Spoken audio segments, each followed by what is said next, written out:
Hello, my name's Alana and I'm 30 years old. I had the most audacious husband under whom I endured a lot of neglect and hurt. But thankfully, the universe had my back and karma came back to him pretty quickly. Let me start with how I met my ex-husband, Clive. Clive and I met through a dating app. Over text, we had great chemistry, and even when we met in person, our chemistry remained. We went on many more dates before we made things official. Clive was a very easygoing, kind person. It was super easy to be around him because he just had this way of calming you down. At least that's what he was like for the first 4 years of our relationship. We got married after dating for 3.5 years, and for a few months after we got married, life was great. We decided that we didn't want to start a family immediately. Instead, we wanted to focus on building our careers. Shortly after we got married, Clive applied for a job at one of the best companies in his field in our city, and he managed to land the job. I remember both of us being ecstatic about it because not only was Clive advancing in his career, but he was also going to be earning a lot more, which we really needed because we were planning on buying a house, which we did end up buying a year later. I thought our life was going great, but I should have been a little more perceptive of what was going on with Clive.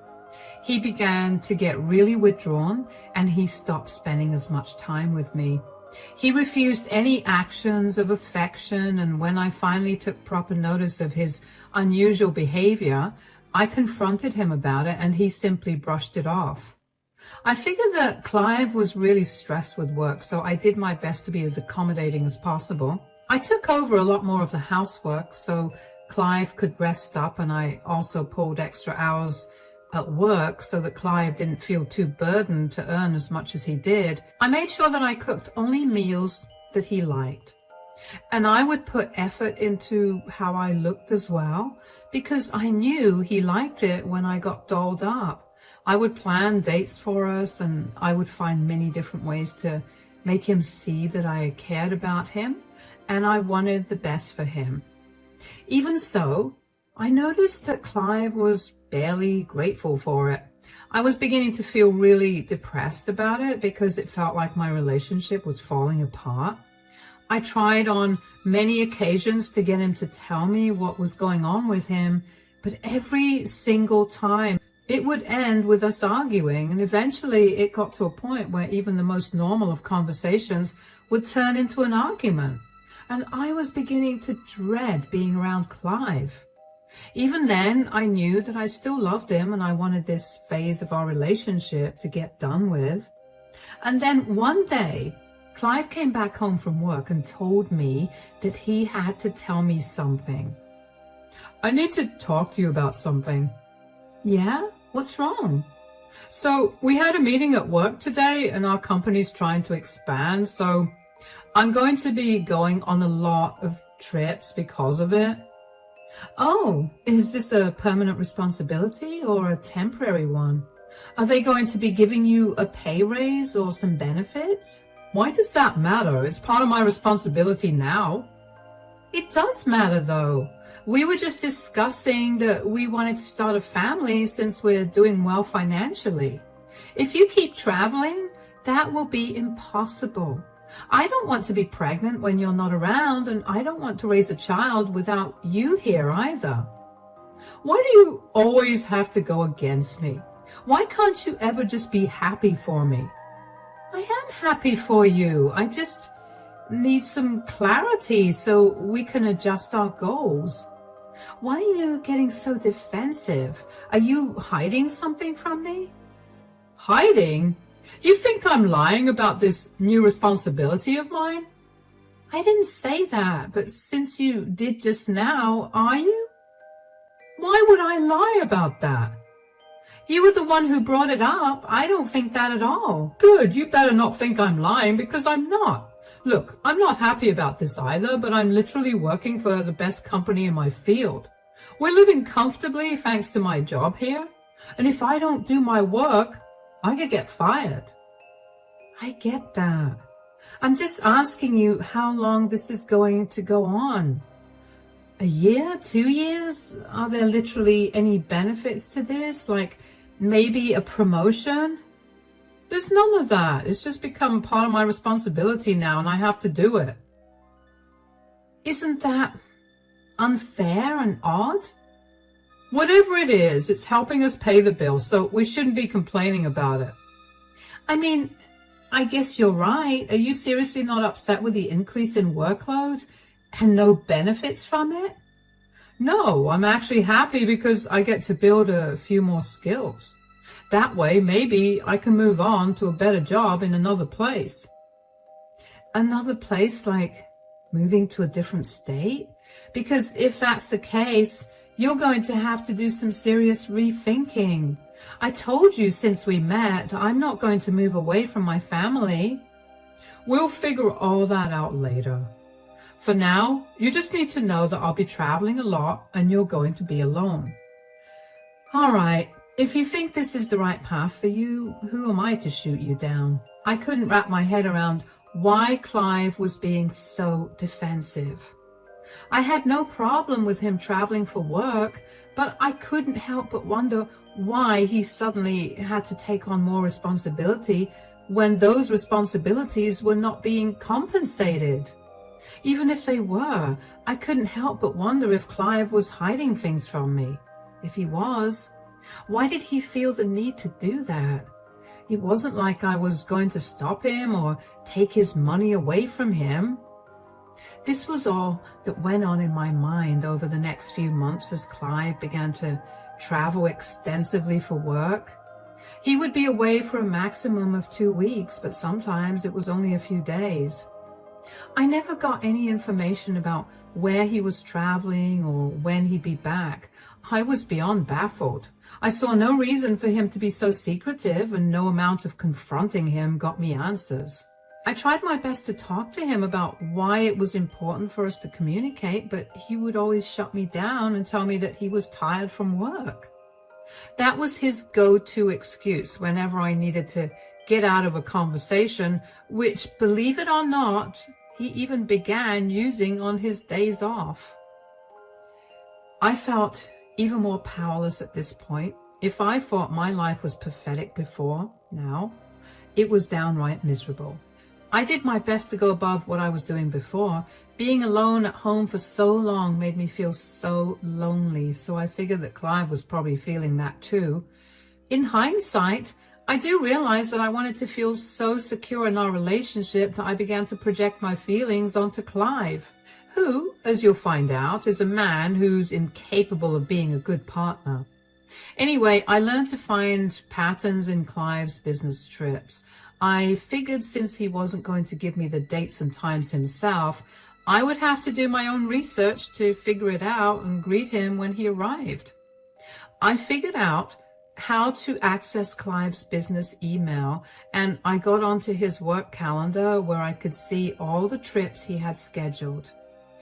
It should have bothered me back then how they were marked in a very secretive manner there too, but I paid no attention to it because I was too busy coming up with how to be a great wife.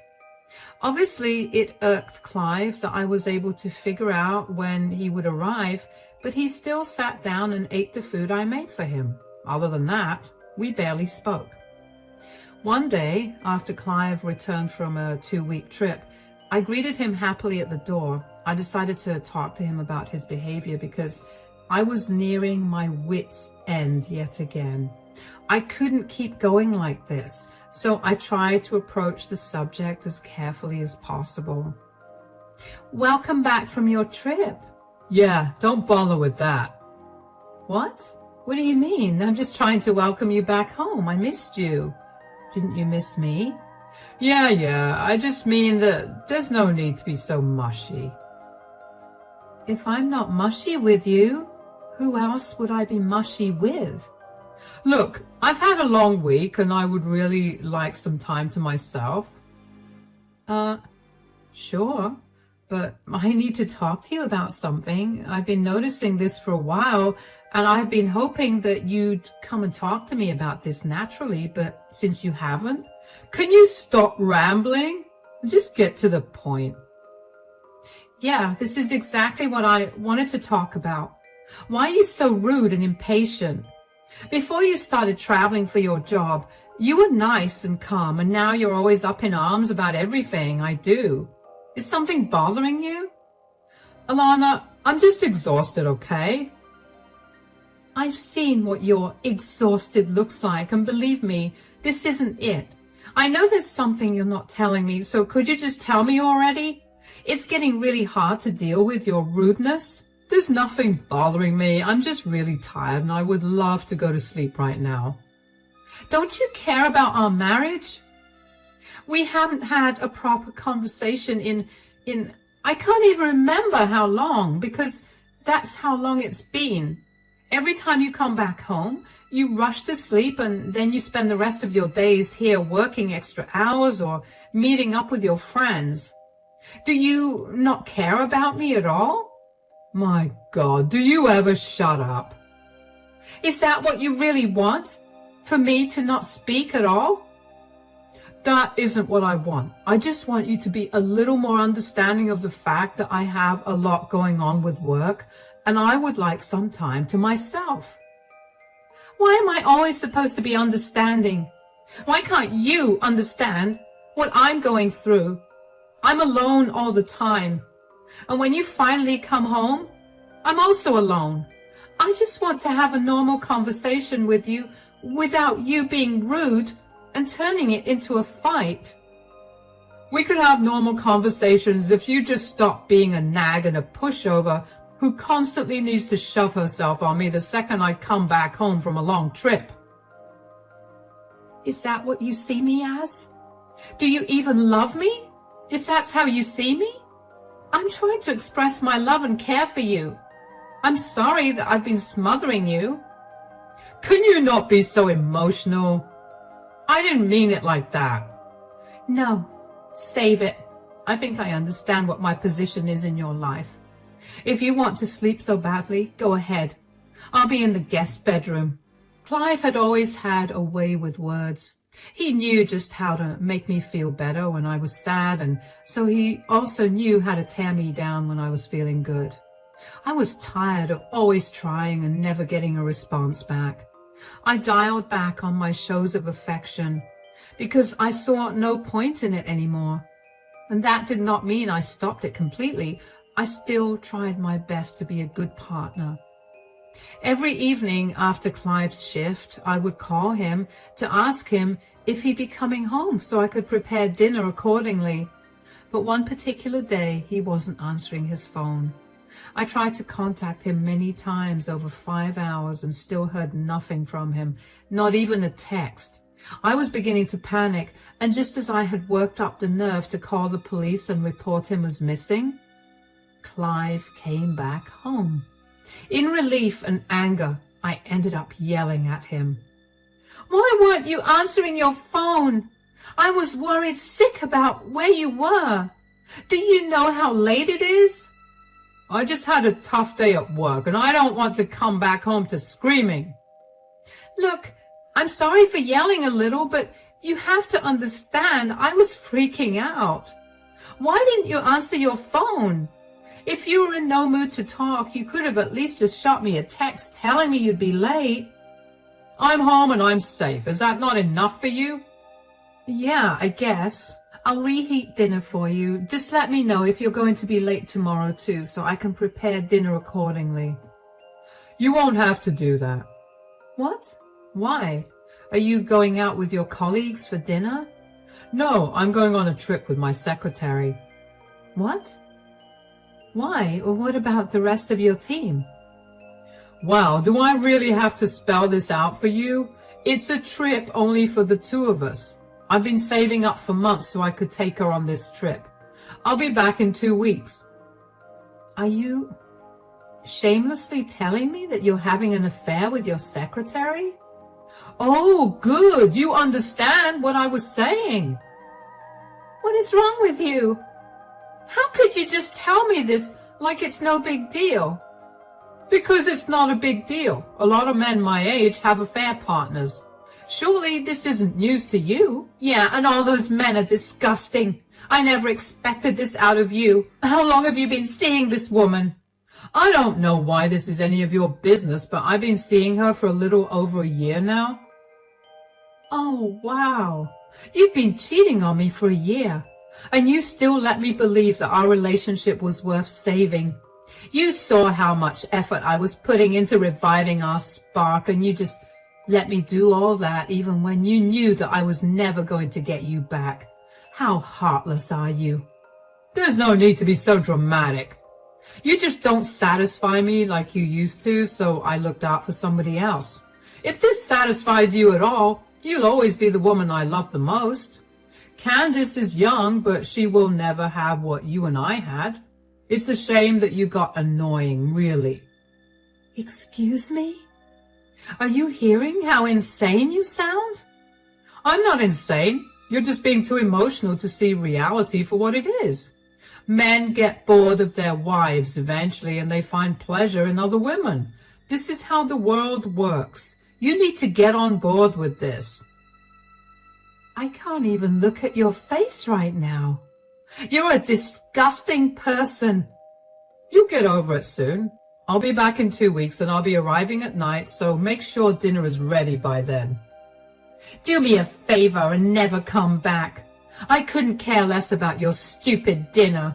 I went into the guest bedroom and locked the door behind me. I couldn't believe the man I married turned out to be an ugly monster.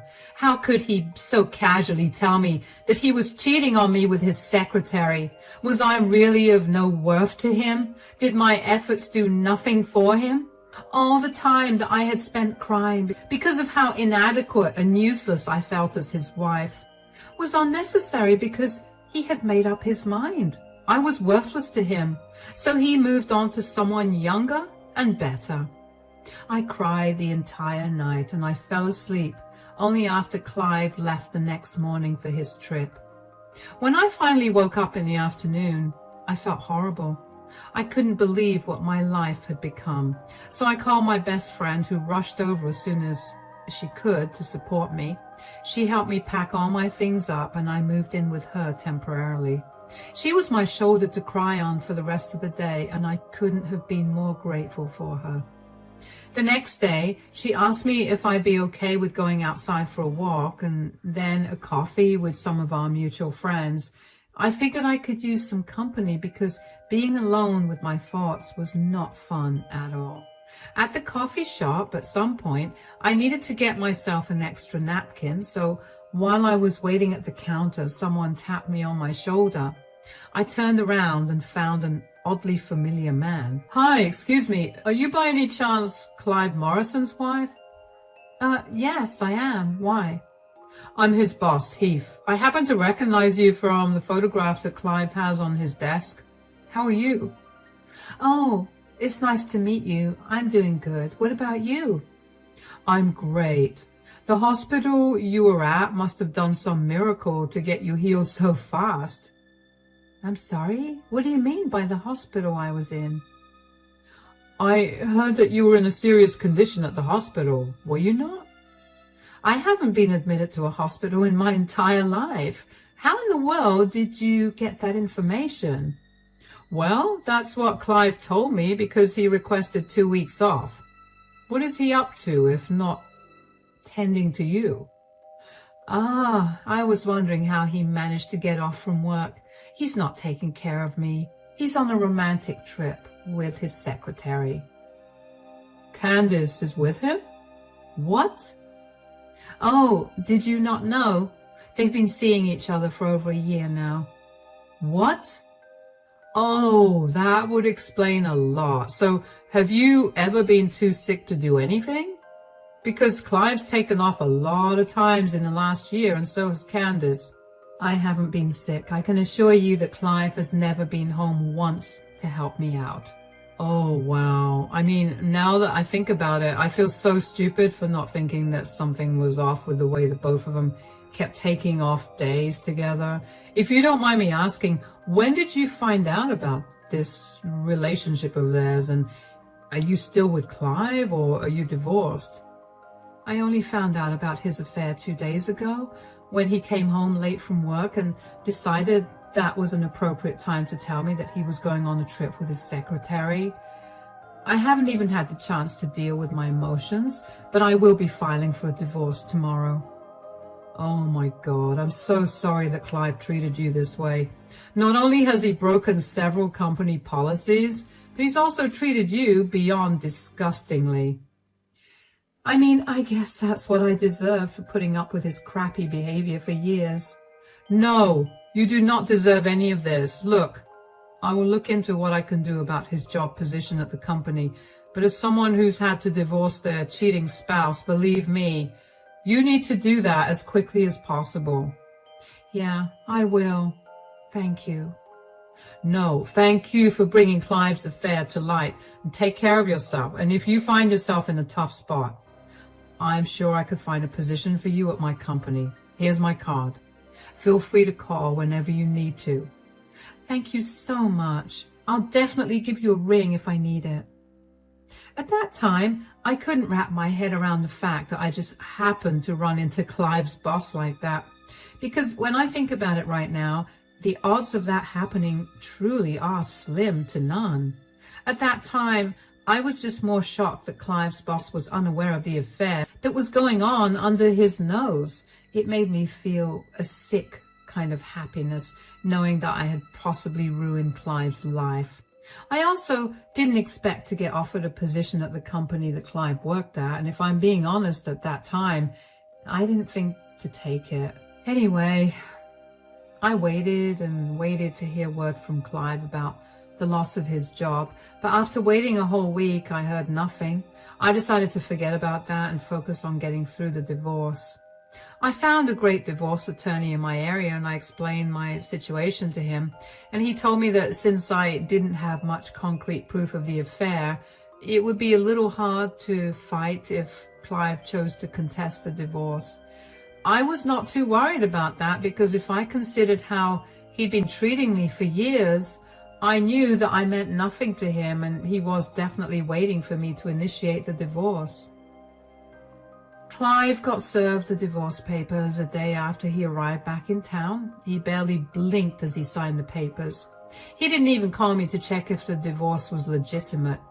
It hurt that Clive was able to throw me away so easily, but I guess I shouldn't have expected anything more from that man.